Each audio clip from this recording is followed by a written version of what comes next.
make you feel? What?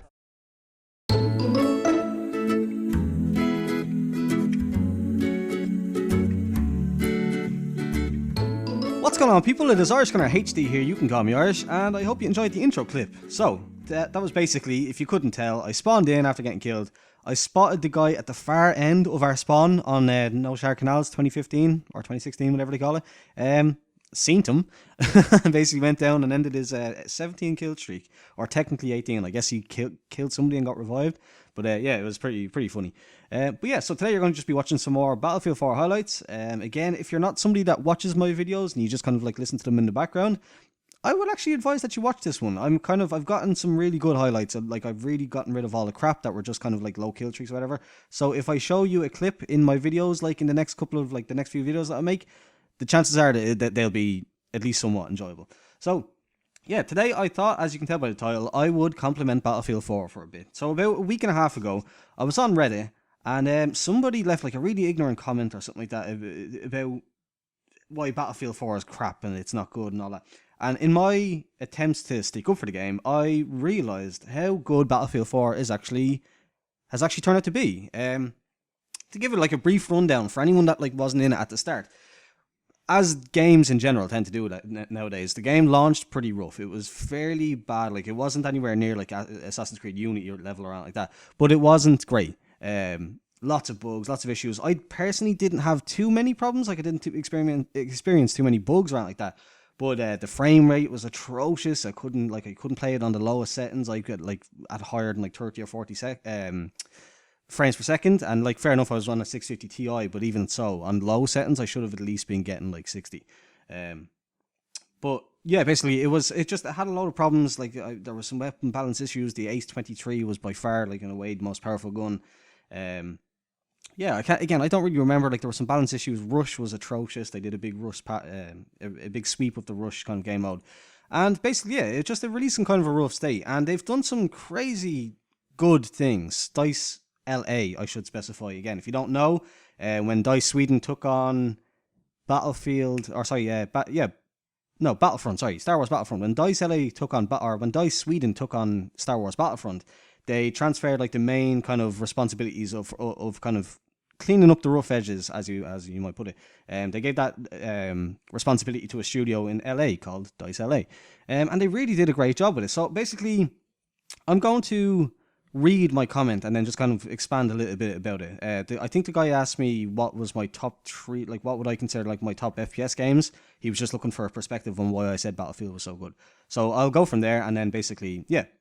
So I said, although I don't play it, CSGO has to be in there in the top like 2 or 3 like 3 to 5 FPS games of all time, or like of recent years at least.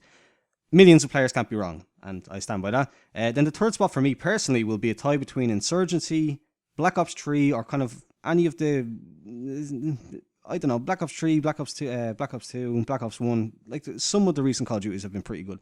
Obviously, COD 4 and that kind of thing. And then Dirty Bomb. I really enjoy Dirty Bomb. It's not for everyone, I understand that. It is a free-to-play game. Could potentially have some pay-to-win elements and stuff like that. But I enjoy, personally, Dirty Bomb. Anyway, yeah. They're my personal choice, so I'm continuing the comment here. They're my personal choice, but I think Battlefield 4 can be objectively viewed as being up there. He mentioned about the Battlefield 4 having crappy like Call of Duty like recoil, and I said basically no. Hardline had poor / low recoil. The main Battlefield and Bad Company games have always had, again in my opinion, the most enjoyable recoil of any FPS, and I stand by that again.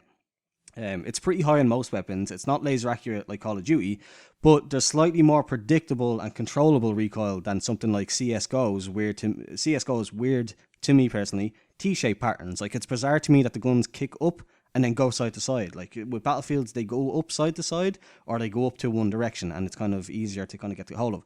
And then just the way they bounce and the kind of, you can, like, whatever way that DICE did it, it's just a really nice recoil system. And then he mentioned about like the Doritos, basically. He said, oh, can't you spot people from like across the map? And again, that is a controversial thing. So I said, and yeah, in normal mode, there is spotting. But for one, the maps are often huge, and it's not exactly a mil sim. It's not casual, it's not like Call of Duty, but it's not a mil sim either. So they help a lot when you're playing normal mode.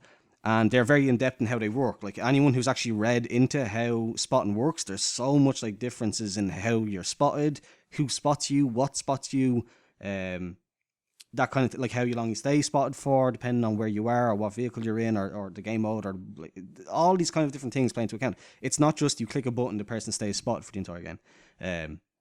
So yeah, basically, and then finally for 2, they can be turned off by the server or by playing hardcore. So they don't have to exist. You can join servers that don't have spotting. Again, 3D spotting is a thing that people wish wouldn't happen, but it's one of those things.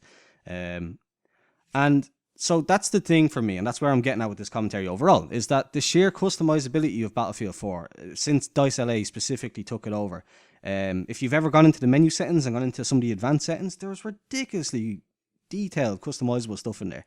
The sheer customizability of BF4, going back to my comment, everything from server rules, server side, to the size, transparency, color of GUI elements, when you're scoped, when you're not scoped, or should I say ADS, or when you're not ADS, like to be able to change the different kind of transparencies and stuff like that of things on the screen, like that's ridiculously good.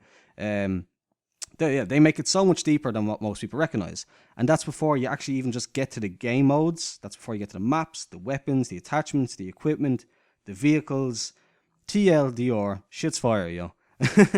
And that's basically what I said. And yeah, just typing that out made me realize that like the fantastic job that DICE LA did with the game.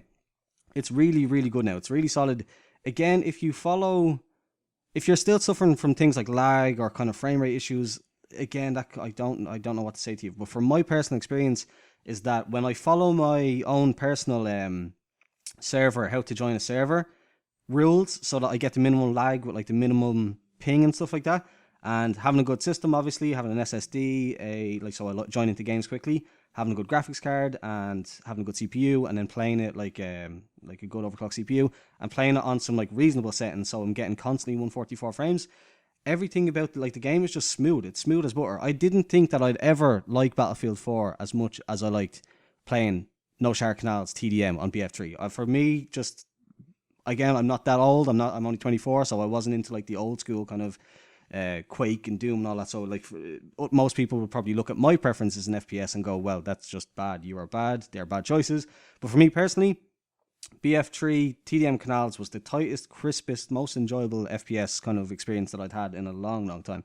Probably since COD 4, if not ever. And then the fact that I now, at the end of Battlefield 4's lifespan, consider it to be if not equal, probably better now. Like the weapon variety, and there's so many more weapons in Battlefield 4, and also a lot of the same ones, which is really good. A lot of the same weapons that you would love from Battlefield 4 are in, or from Battlefield 3 are in Battlefield 4 as well. Just just everything about it is just really, really good. I'm trying to think what is still bad about the game. Apparently, now I don't play a whole lot of Rush. I know apparently a lot of Rush maps are still kind of they're still kind of unbalanced, which is kind of fair enough. Like I don't know. Like they did a Rush pass and they did fix a couple of maps. I can't remember how many. It wasn't too many. It was like 2, maybe 3, or maybe 4. But they did a big sweep and rearranged a lot of Rush maps. But I think that's the only thing that I could think of off the top of my head. That's still, well, that and the knifing system. Okay, I should clarify. The knifing system in Battlefield 4 is the worst knifing system I've ever experienced in a game. It's really, really terrible. Unless you catch them from either directly behind or like you fling around, press the button at exactly the right time. Any kind of front knife, counter knife, kind of anything like that is just completely broken. Never works for me. I don't think I've ever successfully made a counter knife, and I'm not that bad of a player. And yet every time I knife somebody from the front, it seems like they counter knife me. So I'm pretty sure the counter knifing is still broken. But again, what I wanted to finish up on was the possibility now. I think it seems like they're done with it. It seems like with Battlefield 5 or whatever it's going to be this year coming out, it seems like it's over. It seems like it's now reached the point at which it's going to be for as long as it continues to be a thing, if that makes any sense. And while it's a good thing, it's also kind of sad, because it's like, well, it's good. It's been good. When Battlefield 5 comes out, or whatever it is going to be, if that turns out to be good, which if they're just like building upon what they've done with Battlefield 4, there's no reason it shouldn't be good. Like if it does launch to be bad and have another disastrous launch like BF4 did, I don't understand. Like I don't know what we're supposed to do with that situation. Like it's ridiculous for that to be the case if it happens. But it will be sad to say goodbye to Battlefield 4 when it comes time to, if it comes time to switch over to BF5. But that's it. I just kind of wanted to sing some praises of Battlefield 4 for a while and make a video, because it's basically, it's my birthday on Thursday. As I record this, it's Monday evening. Yeah, so it's my birthday on Thursday, and then I'm going to be out all weekend basically for birthday stuff. So I will probably not see you guys until at least probably Sunday or Monday if I do another video, which I'm going to be trying to do because I have all this footage now. So I'm going to be trying to make another couple of videos in the next little while. So if you enjoyed it, please do leave a thumbs up, subscribe if you're new here. Thanks for watching, and goodbye.